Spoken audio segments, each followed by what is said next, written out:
So this is my UFC 309 recap. These were my picks. We're going to be going over the ones I got wrong. I'm going to explain why I picked the person, why I think they didn't get the decision or the finish or whatever. So here it is. Um, Edwara Mora beats Veronica Hardy via round three decision. I'm not going to lie, I don't really remember this fight. Kind of just zoned out for this one.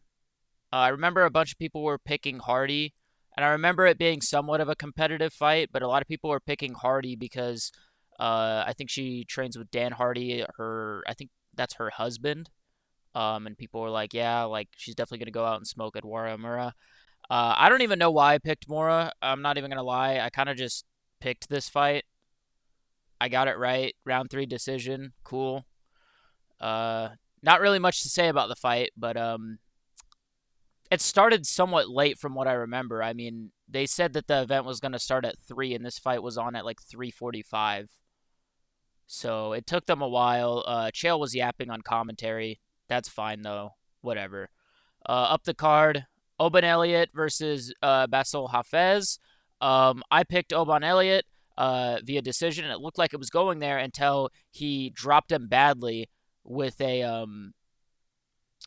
I can't even remember if it was a right or left hand. I'm not even gonna lie. I remember he was picking him apart though. He was clearly winning the first two rounds. Um, he's a really good striker. I think he low key deserves like whoever Randy Brown is fighting next, the loser of that fight, and then after that maybe he can get a ranked opponent. But it looks like he was just setting up for that knockout the entire fight, and then he finally found it in the third round. Put him out bad. It looked like Basil Hafez went to stand up and somewhat protest the stoppage almost, or he went to stand up and he shouldn't be standing up after that. It was kind of like Alex versus Yuri, where it was like, dude, why the fuck are you letting this dude stand up? He should be sat down, and you need to let him regain consciousness because the second he went up, unless if this is a different fight that I'm thinking about, but from what I remember, he went to stand up, and then it was just kind of like, dude, fucking sit down, please. You just got knocked the fuck out. Like, you should not be standing right now. Oban Elliott, um, very impressive. I had him winning a unanimous decision, in my opinion, but I mean, he knocked him out in the third round. He was on his way to winning a decision before he knocked him out. So, either way, Oban Elliott, really good. I think low key give him another win and then you can give him a ranked opponent. Um, I was gonna say maybe give him like an MVP after he wins another fight, but MVP's moving up to middleweight to fight Shara Magomedov is rumored.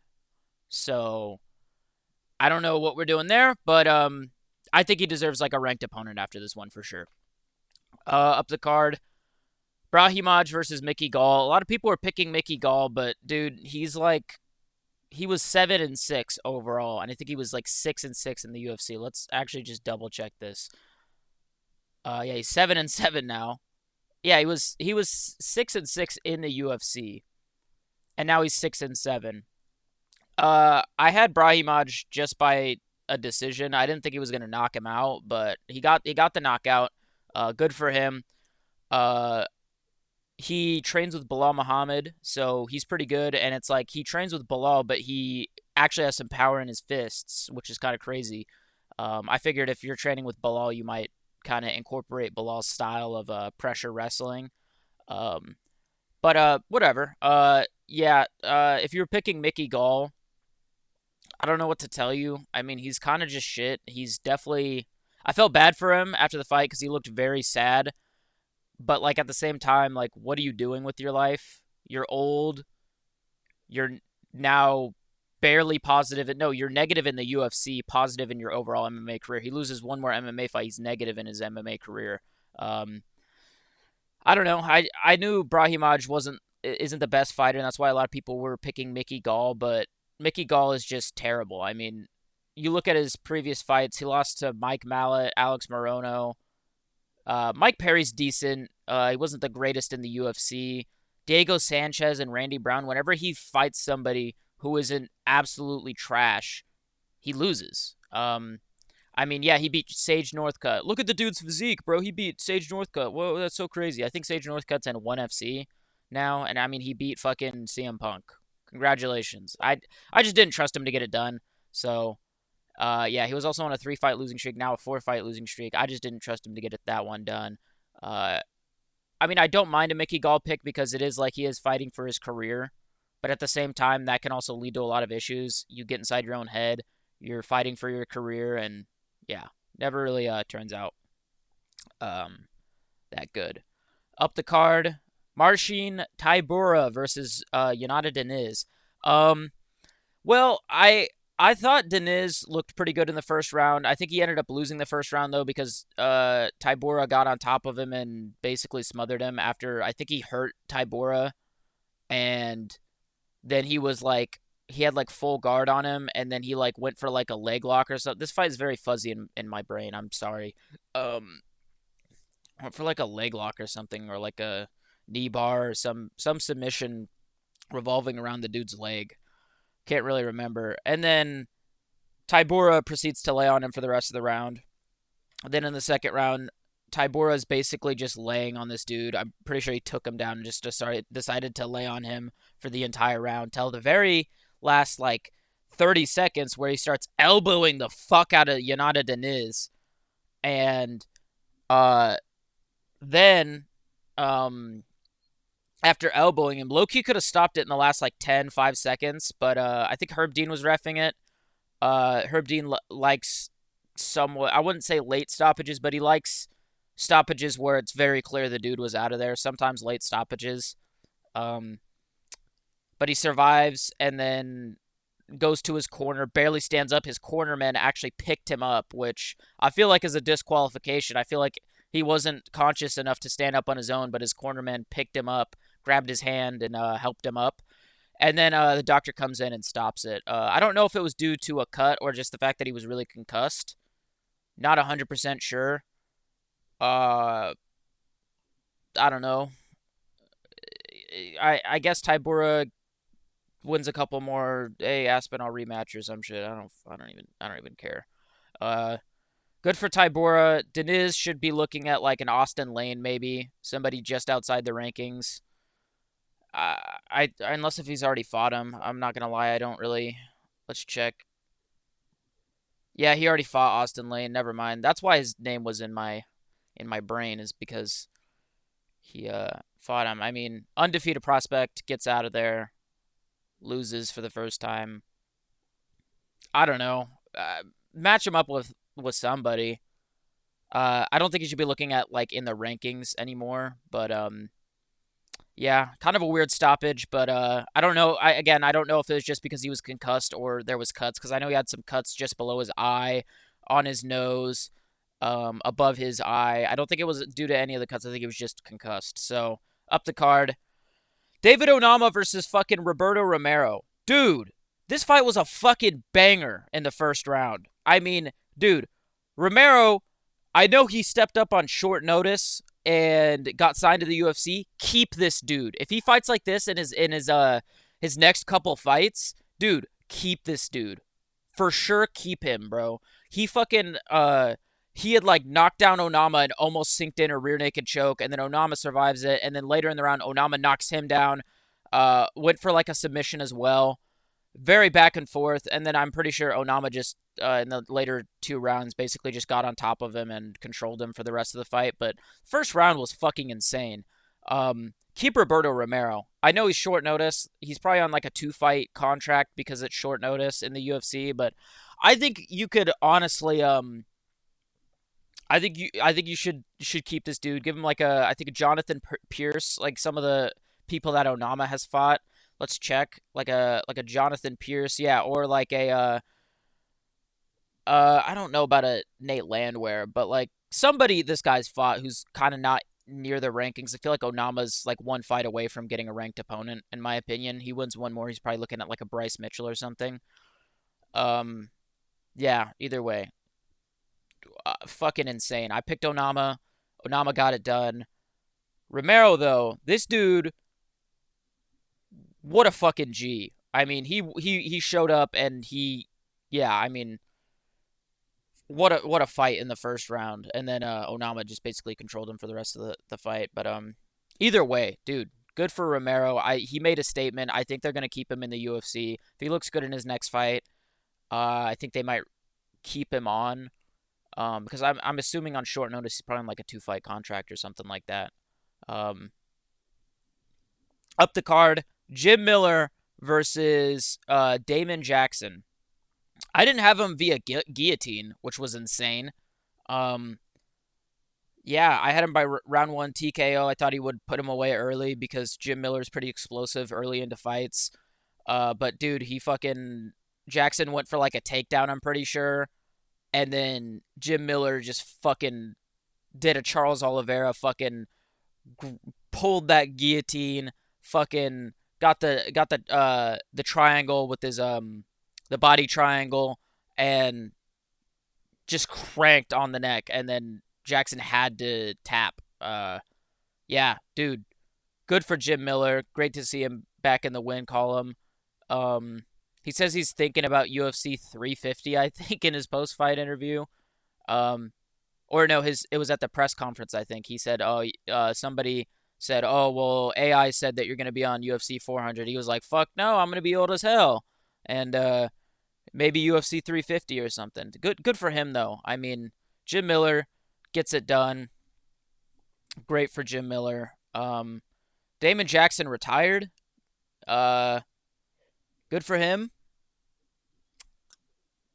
Yeah, I mean, I don't know. Just great fight though. I mean, it was pretty even on the feet up until the submission.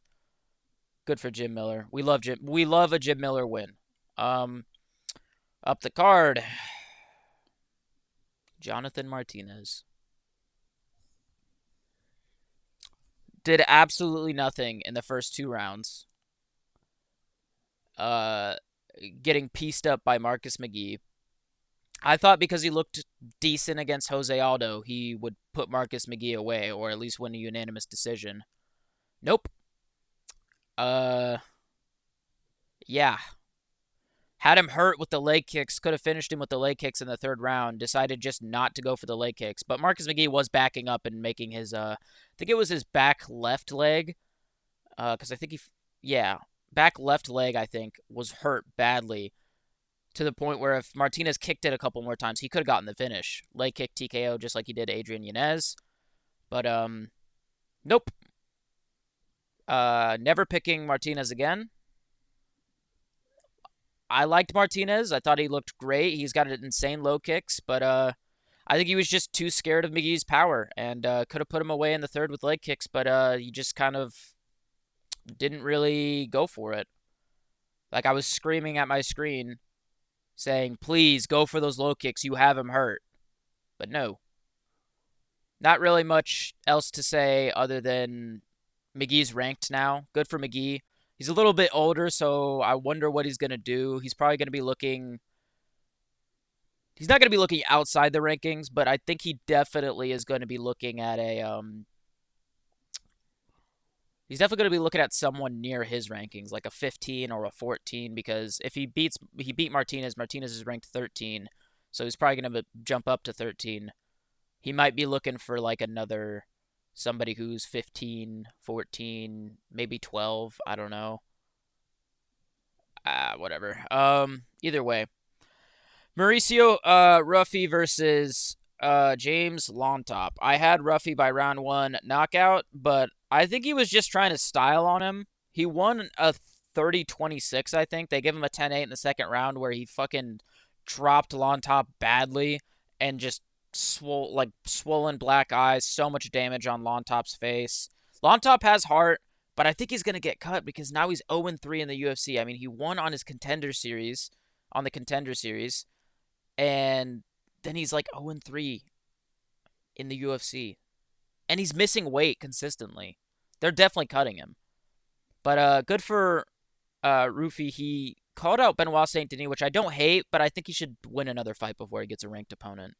But Benoit Saint Denis should be fighting an unranked guy because, I mean, yeah, he lost to Poirier and then lost badly to Moicano.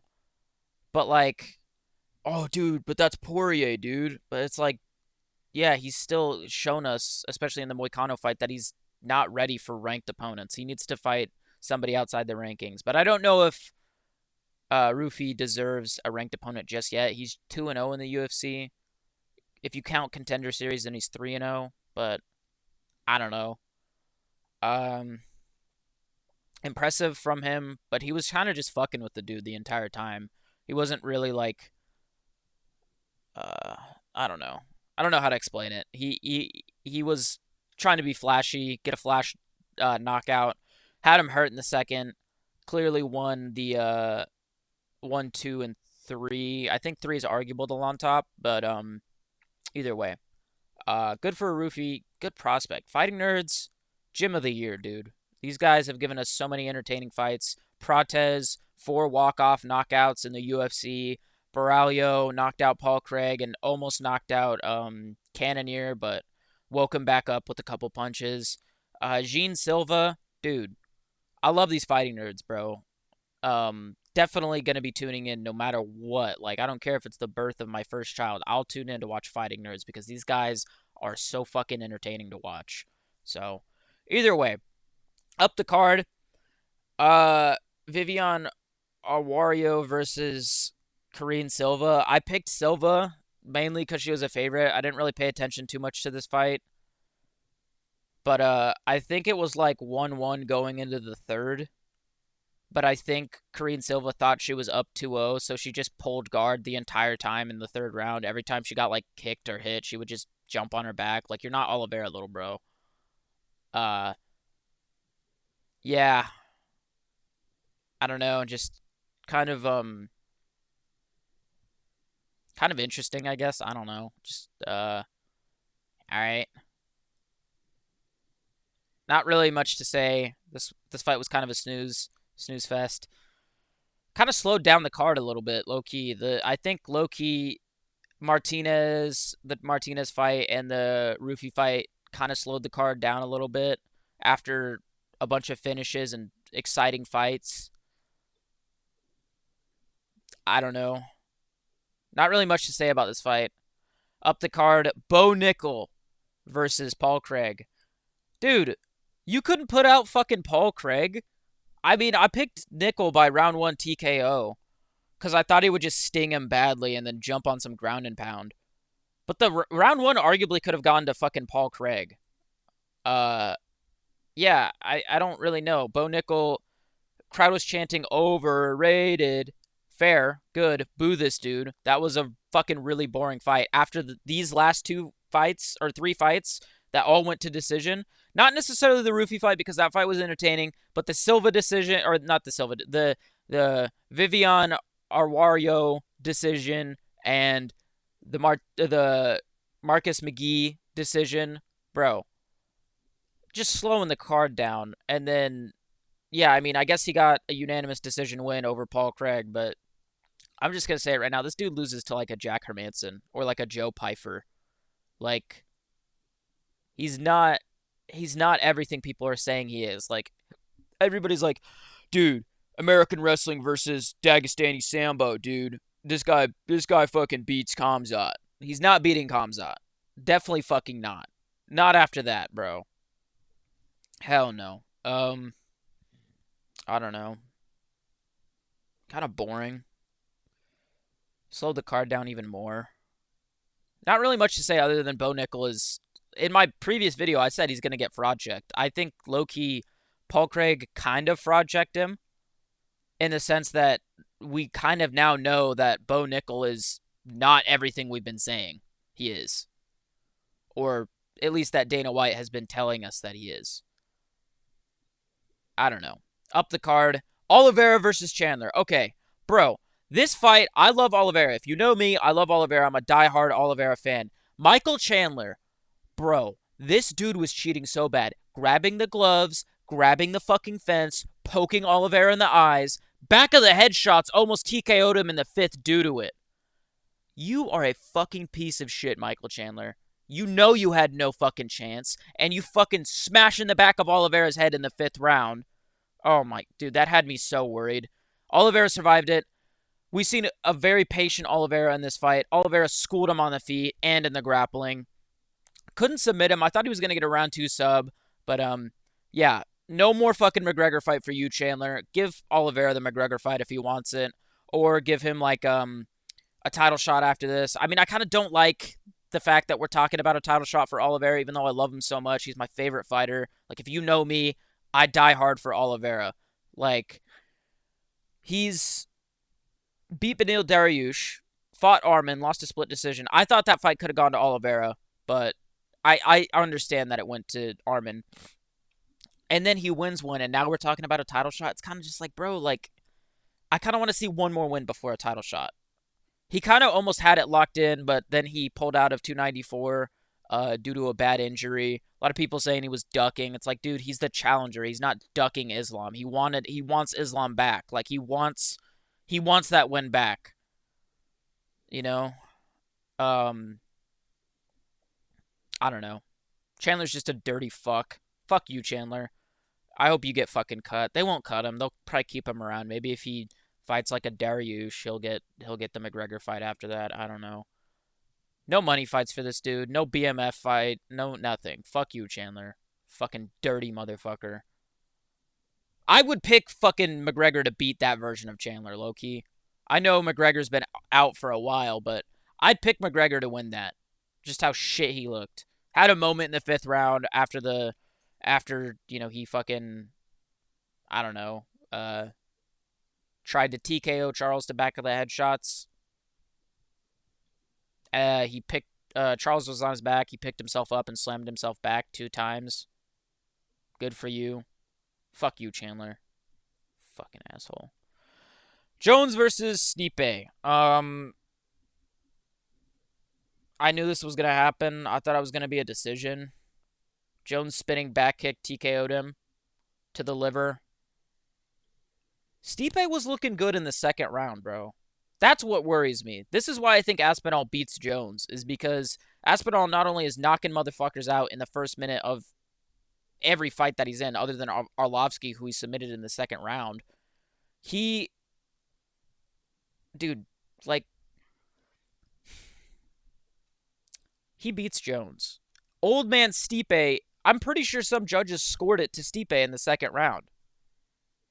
Like, dude, Stipe was kind of landing on Jones, and I think if he incorporated more leg kicks, I think he could have maybe made it to the fourth round, maybe fifth round, maybe that fight goes the distance. But I mean, Jones spinning back kick to the liver, TKO'd him in the third.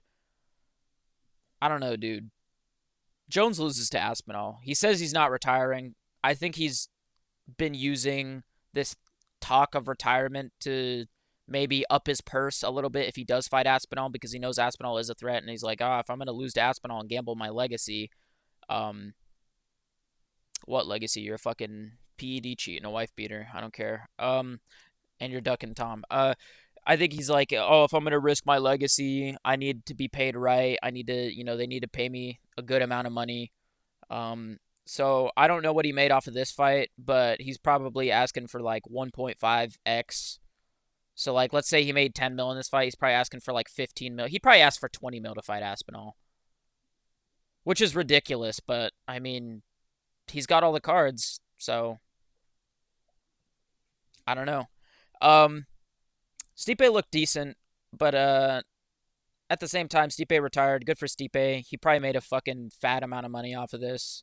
He probably still has pay-per-view points, honestly, because he was a reigning champion for a while. He probably made some pay-per-view shares off of this. I don't know. Jones needs to fight Aspinall. No fucking Pereira fight. You're just gonna double leg him and take him down and submit him. No Pereira fight for you. You fight Aspinall or you retire.